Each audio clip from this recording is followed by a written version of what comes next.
Party की इस बार थोड़ा कॉन्स्टिट्यूंसी इंचार्जेस हमारे हैं, अपने अपने इलाके की वो उन्होंने बात रखी है।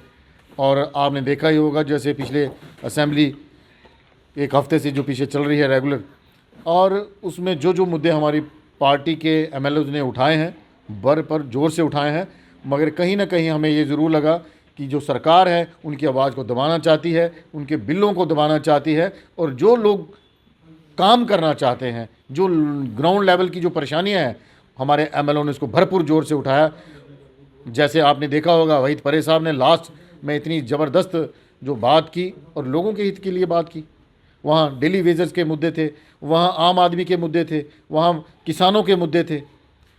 आज आपको जैसे लग रहा है कि हम यही बात कर रहे थे पहले भी कि पिछले साल का किसानों को अभी तक मुआवजा नहीं दिया गया। जो फसलें ख़राब हुई थी, जो हमारा तवी नदी टूट के जो खेतों में चली गई, अभी तक उनको फैसला नहीं मिला। और आने वाला वक्त 1-2 महीने के बाद फिर वही है। तो ये सरकार किस ओर ले जा रही है हमें, और लोगों के राहत देने के बजाय उनको परेशानियों का जो सबब, और ख़ासकर अपोजिशन की आवाज़ को दबाते हैं जब असेंबली के अंदर, तो लोगों का भला कहाँ से होगा। बेरोजगार बढ़ रही है, महंगाई बढ़ रही है, साथ में भ्रष्टाचारी अब बढ़ रही है, जिसके ऊपर कोई अंकुश सरकार का नहीं लग पा रहा।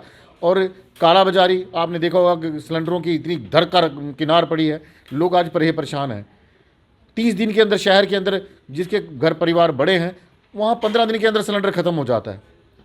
उनके उसके लिए परेशानी मारामारी पड़ी हुई है, मगर सरकारों की नींद नहीं टूट रही है। हम ये आपके माध्यम से कहना चाहते हैं, अगर ये सरकार पे काम नहीं कर सकते, बेरोजगारी दूर नहीं कर पा रहे, लोगों की समस्या दूर नहीं कर पा रहे हैं, तो सरकार छोड़ देनी चाहिए। आपूर्ति के ऊपर लगाम लगाने की ज़रूरत नहीं है, अपने गिरबान में देखना चाहिए। आज जो मीटिंग कर रहे हैं तो पीडीपी किस तरीके से इन चीज़ों को हल करने की कोशिश करेगी? यहाँ पर हमारे कॉन्स्टिट्यूंसी चार अलग अलग एरिया से आए हैं, उनकी अलग अलग परेशानियाँ हैं। वही बता रहे हैं सारे लोग कि सरकार का निचली ग्राउंड लेवल पे कोई ध्यान नहीं है। लोग त्राहिमाम कर रहे हैं, परेशानियों में गुजे हैं। जहाँ हमारे लोग अपनी जगह अपोजिशन का काम कर रहे हैं, मगर सरकार अपना काम नहीं कर पा रही।